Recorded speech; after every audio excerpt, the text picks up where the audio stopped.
पहिला मराठीत बोलतो, नंतर हिंदीत घेतो. आज इथे उपस्थित ॲडव्होकेट विक्रम चौहान जी, आमचे ठाणे शहर जिल्हा काँग्रेस समितीचे धडाडीचे जिल्हा अध्यक्ष, ठाणे ग्रामीणचे जिल्हा अध्यक्ष श्री चेतन पवार जी, आणि महिला काँग्रेस समितीच्या अध्यक्षा स्मिता वैतीताई, आणि काँग्रेसचे सर्व पदाधिकारी, समोर बसलेले पत्रकार मित्र, बंधू आणि भगिनींनो, आपण सर्वांना माहीतच आहे की गेल्या आठवड्यामध्ये अचानक 72 तासापूर्वी भारतीय जनता पक्षाची मोदी सरकारने विशेष अधिवेशन 2 दिवसाचा बोलवला आणि त्या अधिवेशनाच्या बातमी अशा प्रकारच्या लीक करण्यात आला मीडियाला की हा विशेष अधिवेशन महिला भगिनींना आरक्षण देण्यासाठी बोलवण्यात येत आहे.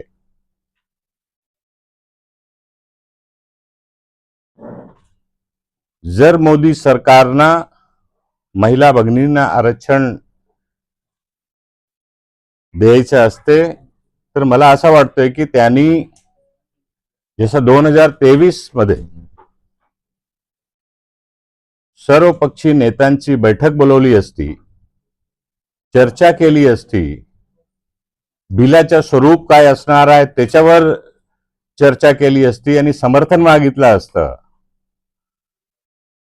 तर काहीतरी या अधिवेशनामध्ये सिद्ध झालं असतं.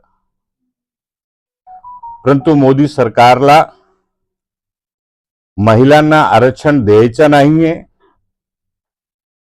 म्हणून महिला आरक्षणच्या नावाखाली चोर दरवाजा ज्याला आपण म्हणतोय तशा कायद्यामध्ये संशोधन करण्याचा बिल त्यांनी आणलाय. ते ढिंडोरा कसं काय पिटतायत की महिला आरक्षण विधायक होता, महिला आरक्षण बिल होती. आपण ते बिल पाहावा. त्या बिलामध्ये महिला आरक्षणचा कुठेही उल्लेख न होता, फक्त कायदा संशोधन विधायक, कॉन्स्टिट्यूशन अमेंडमेंट बिल असा त्याच्यामध्ये उल्लेख होता. आणि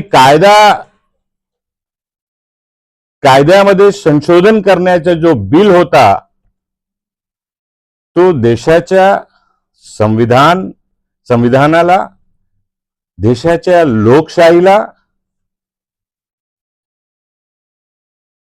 ते नुकसान पोहोचवणारा बिल होता. म्हणून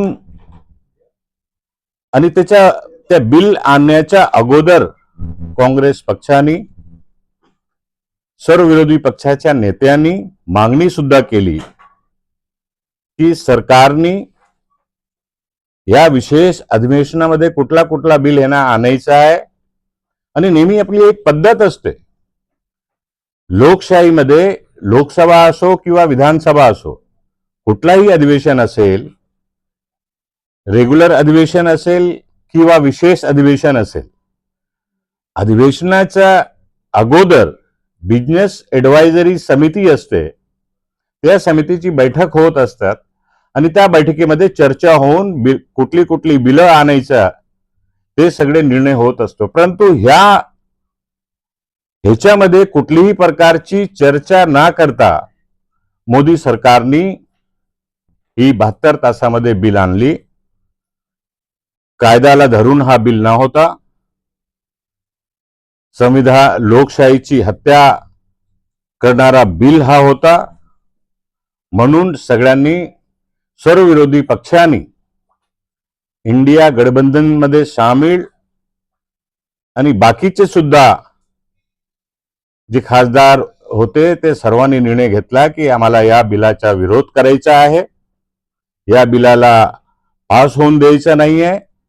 कारण हा संविधानाला धोका आहे, धोका देणारा बिल आहे, म्हणून हा बिल पास करून द्यायचा नाही. देशाच्या हितासाठी, देशाच्या संविधानाची रक्षासाठी, लोकशाही वाचवण्यासाठी सर्व विरोधी पक्षांनी हा निर्णय घेतला.